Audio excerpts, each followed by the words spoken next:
A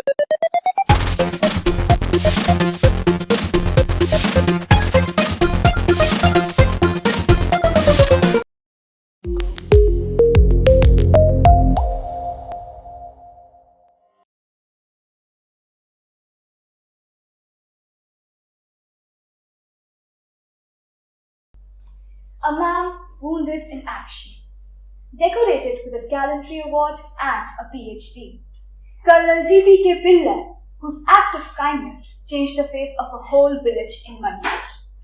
A soldier turned scholar, Colonel Pillay is now a research fellow at the Institute for Defense Studies and Analysis after having worked in the Ministry of Defense and the National Security Council Secretariat. It is a matter of great pride for us to have you here, sir. Thank you for having me. So beginning with the interview, you have done a lot of research at the Manohar Parrikar Institute of Defense Studies in fields of violent extremism, food security, and humanitarian civil-military coordination, just to name a few.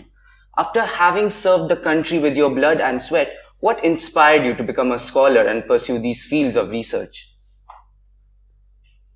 Actually, after I got shot, the army career was cut short because the army needs fit people in the battlefield and you don't get promoted. One of the reasons I chose to do my higher studies was to find an alternative career, and that's why I did my master's and my PhD. I was selected to do a PhD from King's College in London, but in the meantime I got selected into the National Security Council, which is again a research-based work. That's why. And it was good fun. I found an alternative career. So diving deeper into your research, in your thesis, Evaluation of Models of Human Security with special reference to India, you've stated how the human security approach can be usefully applied as a policy measure. So, with reference to this, what policies will you like to incorporate into our system so that non-military methods can be used as a means to achieve security? One thing that I would like to state at the outset is that our country has a human-centered approach. Unlike all the other countries you've seen in the region, you see Pakistan and you see India. You see these two countries became independent at the same time, and you see where Pakistan is today and what their focus has been all throughout. Right from day one, they planned a campaign to wrest Kashmir away from us, and having lost East Pakistan. And if you study why they lost East Pakistan, is because they never really looked at the people of East Pakistan. There was a terrible cyclone which hit them in December 1970, and the West Pakistanis decided that East Pakistan wasn't really worthy of the aid and everything, and there was a total disregard for them. Sheikh Mujibur Rahman was arrested and many millions were killed. And what happened? The state broke up. Today you have Bangladesh, which is much better than West Pakistan in many ways, in many human development indices, and many others. Whereas India has always been focused on its citizens and on its people, and we had a very fair balance between the real and existing threats that we've had with, our borders and internal. We've also faced a lot of internal problems, and which is externally fueled, but we've also focused on a lot of our human development. We looked at community security. This is a country which goes at lengths to even take one vote, where a person's single vote is. And despite all that the world had said about India, the kind of Winston Churchills and everyone else said that India is, a country waiting to collapse, our country has done very well. It has done very well in many indices, like and even in terms of our, not just on education or, like our scientific achievements, but also in food security. I grew up in a time when food was scarce and we used to get aid from America, it used to come on a monthly basis, and today we are a country which is exporting grains to the West. We delivered vaccines to the rest of the world. So I believe that this country has its policy in the right direction. It has had though it may not announce it so, it has a human security focused policy which has really done us well. We've seen that happening. We've seen our own lifetimes. I've seen in my own lifetime how we progressed from a deficient country today, the kind of options that we have. It's amazing. It's It's just that it's not announced in like the Swedish countries or the Japanese announce. We don't announce it, but our polio, our vaccination programs, our smallpox, our empowerment of the underprivileged, women empowerment, and all those things are like even the nutrition schemes. These are all amazing schemes which the world has a lot to learn from. So it's something that we can really be proud of as Indians. We surely are proud of all of that, sir. So, during the encounter which took place in 1994 in the Longri village of Manipur, you ordered the helicopters to save the lives of 2 young children while your own life was at risk. While taking that decision, what was going through your mind? I don't think there was an option at all for me to, having seen those children wounded in the encounter. One of the things that I didn't join the army to kill people.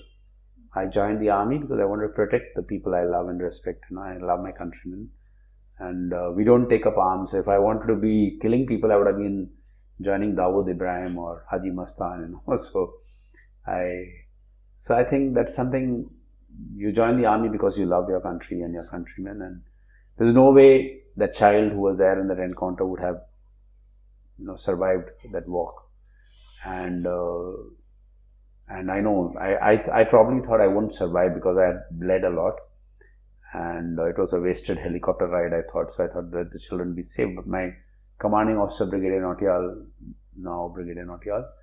when he heard my requirement, and he said no. Initially he said don't play Mother Teresa, but then he said no. If it's his wish, please fulfill it. And I'm grateful to the army that they took somebody who's not entitled. My commanding officer. My battalion looked after those 2 young children. They immediately took them to the hospital. Then took care, and they used to update me that the children are fine. And so I don't think anyone else in my place also would have. If you have a heart, if you are a soldier, you wouldn't have really allowed 2 young children who had no idea about what the fight was about. I don't think anyone would do that in my place also. Right. So when you returned to the village of Longdi in 2010. So one of the villagers who received you was the one who shot you with his rifle 16 years back. So at that time, what were your feelings towards him? I went to military school, and where boxing was compulsory, So I used to get pulverized, but you could never carry that hatred back to your class or your dorm. I was a very weak guy, so but the housemaster told us what happens in the ring stays in the ring. You don't take your enmity back. And similarly, that contest was between me. I represented my country, my country's values, and that man who believed in something. And there was a fair contest. It was red versus blue, and well fought red. Blue was a winner. So that game ended. My contest ended there. My enmity with him ended with his surrender. So I don't think there was anything personal. He didn't steal my girlfriend, or neither did I steal his daughter. So there's no anger, personal animosity between us. So I don't think we can carry, anger back. And we are I think it's fair, and it's the law of war that, once a person surrenders, you don't carry on, your vengeance or revenge beyond that. So it's like meeting an old friend. That was very well said, sir.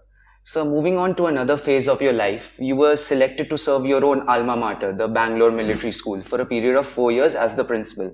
And during your tenure, the school also received 100% distinction in the year 2000. So first of all, congratulations for that, sir. And also, sir, that being an alternate profession for you, how did that stint impact your life moving forward? I was not the principal, I was an officiating principal. But that's also good enough for me to tell my friends and schoolmates, just school mein tum pade ho, uska principal reh chuka. So I was not, I was sent as an AO because, when I went for my award, the school was about to receive it's celebrating its 50th anniversary. And the army chief, General Roy Chaudhary, was there, General Naidu was there. So when they heard my thing, they asked my mother, how do you take it when your son was shot? He said, he used to come home every time beaten up, either by his, beaten by a hockey stick or beaten by his, someone. So I was used to hearing that he is bleeding. And so, in which school was that? So military school. That's how I landed up there. It was a good experience for me to go back to the school I studied, and it was something that I always, whatever gaps I felt as a child There was terrible, food was horrible always. We were always running off. So I made sure that, we got our rations at par with RIMC Dehradun. We had even though the state ran the same school, but the rations were not at, the different ministry ran it. We realized that the ration scales were different for the RIMC, which is in Dehradun, and for the military school. Then we did a lot of things like sport and other things. And one more thing that, today talking about getting girls into the school, we did that in 1996. We got girls into the school because I went through the orders. Nowhere was it mentioned that, girls can't be admitted as day scholars. So we got day scholars. And then suddenly my boys' performance in academics, turnout, everything improved. The moment the girls came in, they started behaving better, they stopped abusing, they behaved like gentlemen. And of course, we used IT to come into the school curricula. For me particularly, the exposure was very great because Bangalore was the IT city, the Silicon Valley at that time. It was called, and there was a thing, a lot of... So these big companies used to give away computers because, Pentium 2s, Pentium 3s, Pentium 4s, so they had to get upgraded. So we went across to the big companies and they gave us a lot of computers. I went to TCS, Mr. Ramadurai was there, he did the software for us. He asked me, what's your budget? I said, we work on no cost. So it was interesting. And of course, I later on met him when he was the chairman of the National Skill Development and I was in the National Security Council. And we mapped the CBSE syllabus onto, so we made sure that the children appeared for a number of mock tests. And then what you see audio visually, you can never forget. Like you have a class teacher coming and saying, take out the book, open 37, yes, you stand up, you read, and then it goes, and that homework doesn't really work. Yes. But when you have an audio visual, you see it, you see, like you want to trace the route of the Ganga, you remember that all the cities that it hits, and you mark it out on your map, you are able to do it correctly. So geography, or whether it's mathematics, or it's the periodic table, it tells you exactly how one set of elements behave. It's explained to you on that. So it was very easy for us, and to put those children through, it was very nice. And of course, we did a lot of games and sports. We won a lot of championships. It was a good experience. And then realizing how technology helped me work on my next project, which was on the project beta of a handheld PDA. Yes. That changed my attitude to technology and everything. So it's... So exactly, our next question is about that only. So you worked in 2003 in the project beta after writing a letter to the Chief of Army Staff about implementing technology at the platoon level. So how far do you think the Indian defense system has come in implementing the same since then? Yeah, it was General Mehta. Shami Mehta was the deputy chief whom I wrote to. And he was a man who could spot talent. I think one of the greatest leadership qualities that anyone can have is to see what kind of people can deliver what, And I think that's something that General Mehta had in abundance. He knew the pick of the right team. So he picked up a team for Project Beta with Colonel Das, who's now with Cisco, and others. We delivered a device which was far ahead of its time. It was a PDA, it was a personal digital, which we strapped here, which had a radio. So in a platoon, one of the first things that I realized is when I got shot, I didn't know where my men were. I realized that there's no way I could communicate because there's only one radio operator, and because I ran towards the firefight, my radio operator remained behind and I was bereft of any communication. So I realized that until you have a digital assistant, that's what I realized when you saw technology. This is in 96, I realized how you can help it. So I realized that you need to have a PDA. So we had, it's called the SATI. It is called the Situational Awareness Tactical Handheld Interface. It had a radio, it had a GIS, it had a GPS.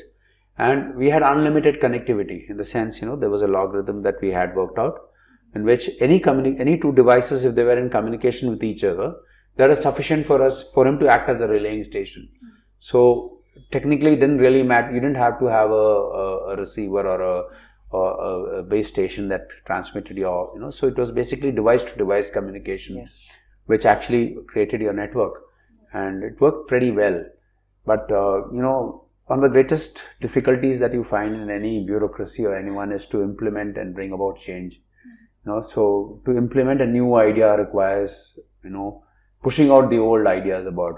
So that is something that is, we are still to grasp with that kind of a thing. We had a trial basis of those for 1300 devices were tried.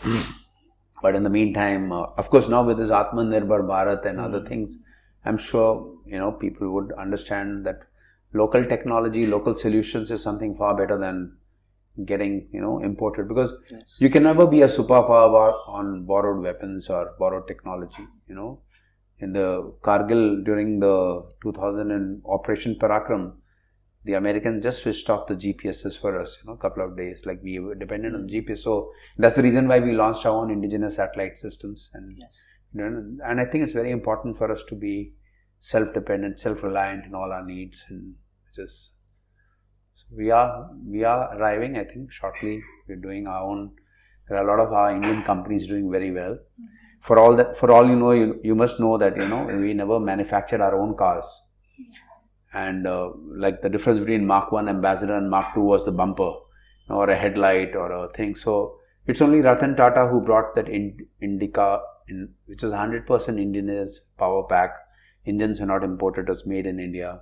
We had this small nano car, which is the smallest car.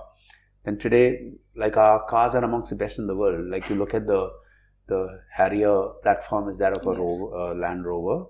And you see the kind of technology. And you have so many options today, indigenous. Otherwise, when we grew up, we only saw Ambassador, Fiat, and Standard Herald. Today you see the kind of cars that are available. And that's all because it's all homegrown, and it is something that Indian engineers have delivered. And the cars look good also. Really, if you look at the stable of cars that are coming out from here, even that XUV 700 that's come out from Mahindra, it's so classy, and it's got all the features of a Mercedes. And it is something that is really, people are proud to drive that. You might meet foreigners who like to drive those cars. So I feel proud to see that in our own lifetime. Yes, sir. We feel the same pride as well. So as we know that you're from a family of military men, so was it always your aim to join the army and become a military person, or did you have inclinations towards any other profession during your life? I wanted to be an engineer, but I was very bad in maths. So the next best was to get into NDA. NDA was good fun. I think the army is a great place to be. It makes you can be what you want. In my own lifetime, I've seen that. I've been a soldier. I've been a teacher in a school. I've been a bureaucrat. I've been a technology. The roles I've played in the army are unimaginable. I don't think any other profession could have allowed me to be all that I wanted to be. Yes. I've played all the roles that I wanted to play by being in the army while donning the uniform. So it's a great profession. It's something, it's a way of life, It's something that it prepared you. And going to NDA was a great decision, because I realized now, in retrospect, that is the best MBA I could have ever got. I was a very shy, timid boy in the sense, I should be bullied a lot in school. So my father said, you act brave even if you're not brave, So I used to be beaten up. I was very, but NDA turned that all around, because I never knew, because you're pitted against people in even circumstances, in same difficulties, the same degree of everyone. There was it didn't matter your father was a general or a minister or a sipai or a farmer. You were all treated the same. You had to run the same 100, you had to run the morning PT, you had to do everything the same way. And it pushed you to the limits of our endurance, mental, physical, emotional, and moral also. Many times you were, inclined to do, like you were supposed to have your shorts, you can go and pick it up from somebody else's room and wear it, and somebody else. So there are a lot of things that you need to pressure. So it touches you in all those, physically, of course, it makes you explore. And I realized that I'm not really so weak. I'm not what I thought I was.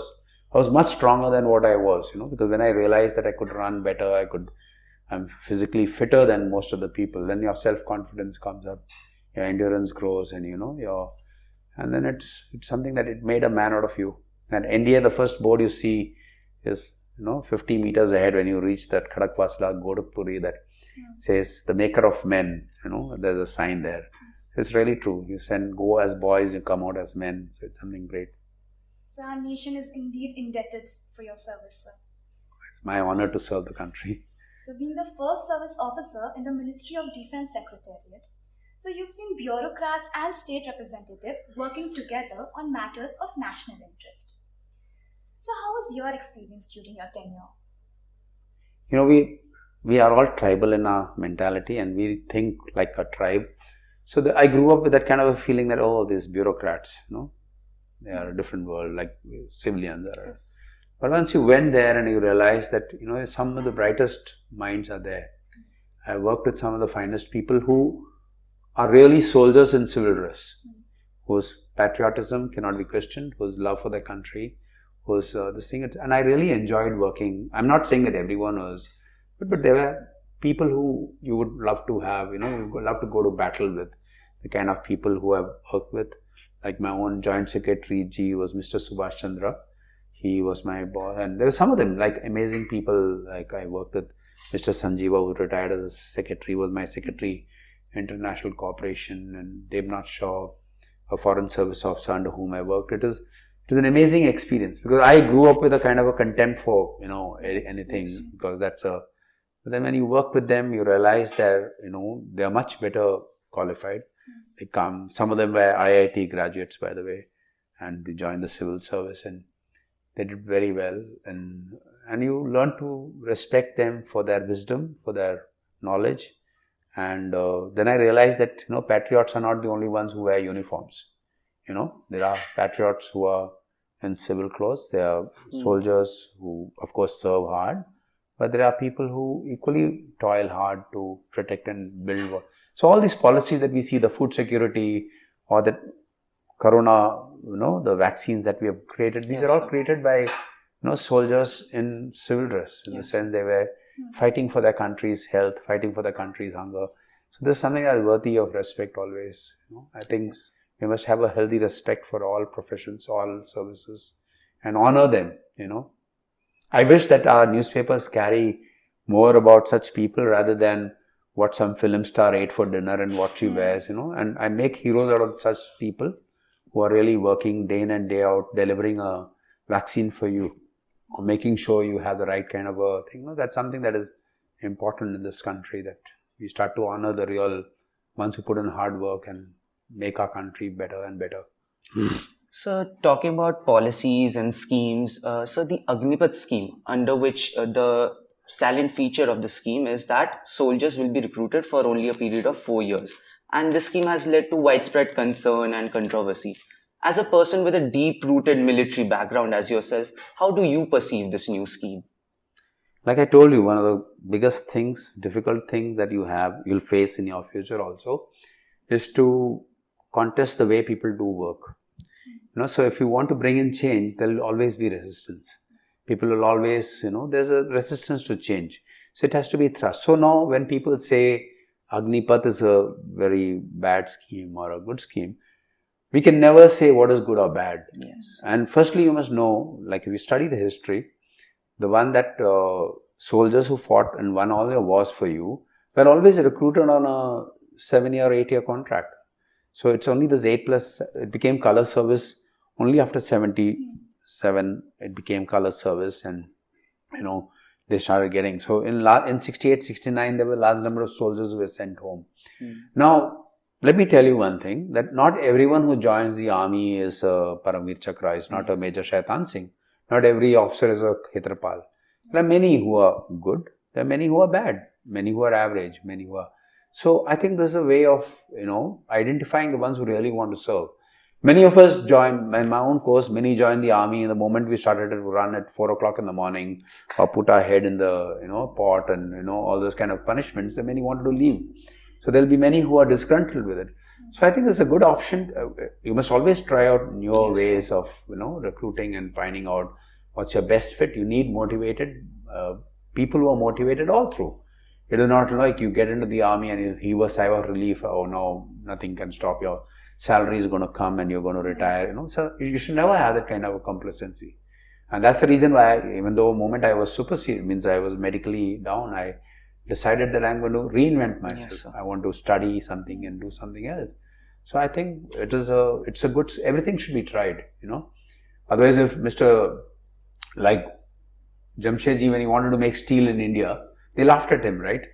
So they said, oh, you're going to make steel. Or when they made the Taj Hotel in Bombay, or when Mr. Ratan Tata wanted to make the 100% indigenous car, or when our missile development program or supercomputers, you must have seen that story of how the Americans sabotaged the sale of supercomputers were supposed to come. Then we delivered them on our own. So people will laugh at you. When new things you don't try, how will you get, if you do the same old way, you'll get the same old results. So I think it's a good thing to keep trying. So that was indeed a really enlightening opinion on the Agnipath scheme.